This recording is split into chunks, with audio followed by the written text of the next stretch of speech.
तो इमेजिन कीजिए $80 मिलियन का एक ऐसा राज जो सालों से किसी की नज़रों में नहीं आया।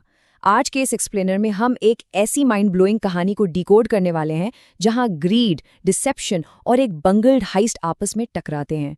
शुरू में ये प्लान बिल्कुल आसान लगता है, बट देखते ही देखते ये एक खतरनाक सर्वाइवल गेम बन जाता है। तो चलिए बिना किसी देरी के सीधे इस $80 मिलियन के चक्रव्यूह में चलते हैं। अब आगे बढ़ने से पहले मेरा आपसे एक सवाल है। बस सोचिए इस बारे में। $80 मिलियन एक ऐसी फिगर है जो लिटरली किसी के भी होश उड़ा सकती है। तो इस लेवल की वेल्थ को बचाने के लिए कोई इंसान आखिर किस हद तक जा सकता है? क्या कोई अपनी जान रिस्क में डालेगा या शायद अपनी पूरी जिंदगी का ही बलिदान दे देगा?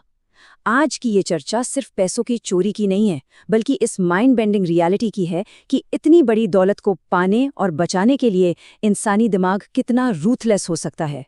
इस कहानी की शुरुआत होती है यहाँ से, अ डेस्परेट डेट और एक टिकिंग क्लॉक।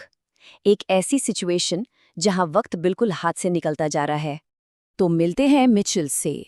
मिचेल ने गैम्बलिंग में काफ़ी पैसे हारे और पेनल्टीज वगैरह मिलाकर अब उस पे पूरे $36,000 का कर्ज है। अब आप सोच रहे होंगे कि 80 मिलियन की इस टेंशन में ये 36,000 कहाँ से आ गया? बात यह है कि मिचेल ने ये पैसा किसी बैंक से नहीं बल्कि द इंडियन नाम के एक बेहद ही खतरनाक अंडरवर्ल्ड फिगर से उधार लिया था। इंडियन उन लोगों में से नहीं है जो कामली वेट करते हैं। उसकी लिस्ट में नाम आने का सीधा सा मतलब है गेम ओवर। मिचेल के पास वक्त खत्म हो रहा है और उसे अर्जेंटली एक बहुत बड़े पेडे की जरूरत है। अपनी जान बचाने के लिए मिचेल एक प्लान बनाता है। उसका मानना था कि सोल्यूशन एकदम सिंपल है, स्नैच एंड ग्रैब।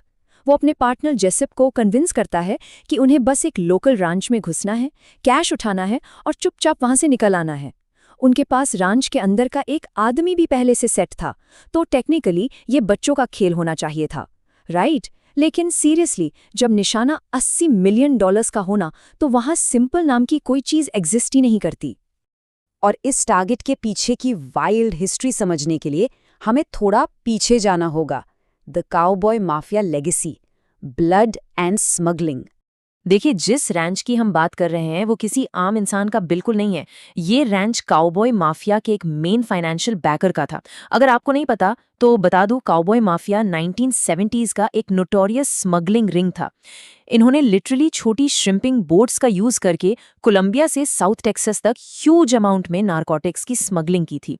इस फैमिली का जो ग्रैंडफादर था उसने इसी काले धंधे से एक पूरा एम्पायर खड़ा किया था और उसका ये रैंच किसी किले से कम नहीं था।